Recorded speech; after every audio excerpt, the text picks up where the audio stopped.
اعوذ باللہ من الشیطان الرجیم، بسم اللہ الرحمن الرحیم۔ معزز ناظرین اکرام، السلام علیکم ورحمۃ اللہ۔ قرآن مجید اللہ تبارک و تعالی کی ایک پیاری کتاب ہے اور کلام ہے، اور پرتاثیر کلام ہے۔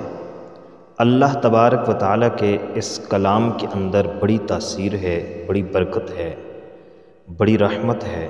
قرآن کے اندر ایک ایسی صورت ہے جس سے اللہ تبارک و تعالی کو بہت محبت ہے، اللہ تبارک و تعالی کی عزیز اور پسندیدہ صورت، اور ایسی صورت جو اللہ کو بہت پسند ہے، اس کا وظیفہ کتنا پرتاثیر ہوگا، اور جس مقصد کے لیے بھی اس وظیفے کو کیا جائے گا انشاءاللہ اس مقصد میں کامیابی ہوگی۔ نماز ظہر کے بعد مرد و خواتین میں سے کوئی بھی اس صورت کو 10 مرتبہ ہمارے بتائے ہوئے طریقے کے مطابق پڑھ لیں، انشاءاللہ العزیز اس کو بڑا فائدہ ہوگا۔ بہت ہی مختصر صورت ہے، اور بہت ہی مختصر صورت کا ایک خاص وظیفہ آپ کی خدمت میں پیش کریں گے۔ دولت کے لیے، شہرت کے لیے، سکون کے لیے، برکت کے لیے اور پریشانیوں کے لیے یہ بڑا ہی آزمودہ اور کارآمد وظیفہ ہے۔ چونکہ قرآن کا وظیفہ ہے تو اس لیے بڑا پرتاثیر وظیفہ ہے۔ اس وظیفے کو ہمارے بتائے ہوئے طریقے کے مطابق کریں، اور انشاءاللہ العزیز وظیفہ کرنے کے بعد دعا مانگیں۔ اس دعا کے اندر اللہ تبارک و تعالیٰ کے سامنے اپنی حاجت ضرورت کو رکھیں، انشاءاللہ العزیز آپ کی حاجت اور ضرورت پوری ہوگی۔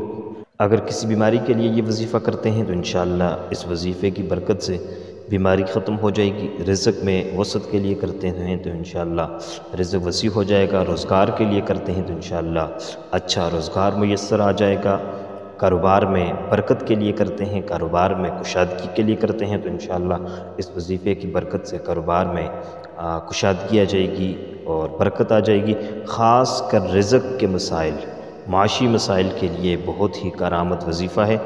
رزق کی تنگی ہے اور روزگار کی کمی ہے اور کاروبار نہیں چل رہا تو اس وظیفے کو کریں، انشاءاللہ بڑا فائدہ ہوگا۔ مرد بھی کر سکتے ہیں، عورتیں بھی کر سکتی ہیں۔ یہ وظیفہ نماز ظہر کے بعد کرنا ہے، اور مردوں کے لیے ضروری ہے کہ وہ نماز ظہر جماعت کے ساتھ ادا کریں، اور جماعت کے ساتھ نماز ادا کرنے کے بعد اس وظیفے کو کریں۔ اور عورتیں گھر میں جب نماز ظہر ادا کریں تو وہ گھر میں نماز ظہر کے دوران یہ وظیفہ کرنا ہے، اور مردوں نے بھی جماعت کے ساتھ نماز پڑھنی ہے اور نماز کے دوران یہ وظیفہ کرنا ہے۔ وظیفہ کرنے کا طریقہ یہ سماعت فرما لیں کہ سب سے پہلے آپ نے نماز ظہر ادا کرنی ہے، اور نماز ظہر کے لیے آپ نے سب سے پہلے 4 سنتیں ادا کرنی ہیں، اور اس کے بعد 4 فرض ادا کرنے ہیں، اور 4 فرض ادا کرنے کے بعد آپ نے یہ وظیفہ کرنا ہے، اور اس کے بعد آپ نے 2 سنتیں ادا کرنی ہیں، اور 2 سنتیں ادا کرنے کے بعد آپ نے دعا مانگنی ہے۔ سب سے پہلے آپ نے فرائض ادا کرنے کے بعد اپنی جگہ پر بیٹھ کر آپ نے 11 مرتبہ درود شریف پڑھ لینا ہے۔ اس کے بعد آپ نے سورہ کوثر پڑھنی ہے۔ یہ جو وظیفہ ہم بتا رہے ہیں یہ سورہ کوثر کا ہے۔ سورہ کوثر قرآن کی 3 آیات پر مشتمل ایک صورت ہے، اور بہت ہی خوبصورت صورت ہے۔ اس صورت کو آپ نے 10 مرتبہ پڑھنا ہے۔ یہ صورت بہت ہی آسان صورت ہے، اور ہر ایک کو یاد ہے، نہ بھی یاد ہو تو دیکھ کر آپ پڑھ سکتے ہیں۔ سورہ کوثر سنیے گا۔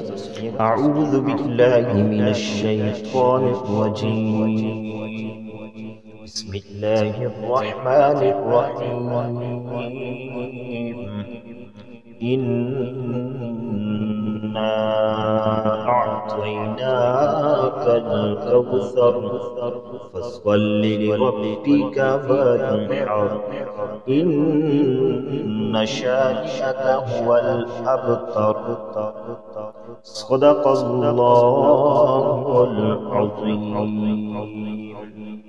سورہ کوثر پڑھنے کے بعد آپ نے 11 مرتبہ درود شریف پڑھنا ہے، اور اس کے بعد آپ نے اپنی 2 سنتیں ادا کرنی ہیں، اور سنتیں ادا کرنے کے بعد آپ نے دعا مانگنی ہے، اور اس دعا کے اندر آپ نے جس مقصد کے لیے وظیفہ کیا اس مقصد کو سامنے رکھنا ہے، اور اس وظیفے کو وسیلہ بنا کر اللہ سے دعا مانگنی ہے۔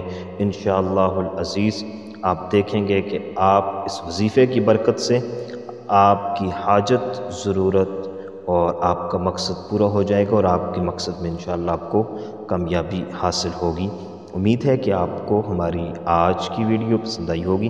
مزید اچھی ویڈیوز کے لیے چینل کو سبسکرائب کیجیے گا۔ اللہ حافظ۔ السلام علیکم ورحمۃ اللہ۔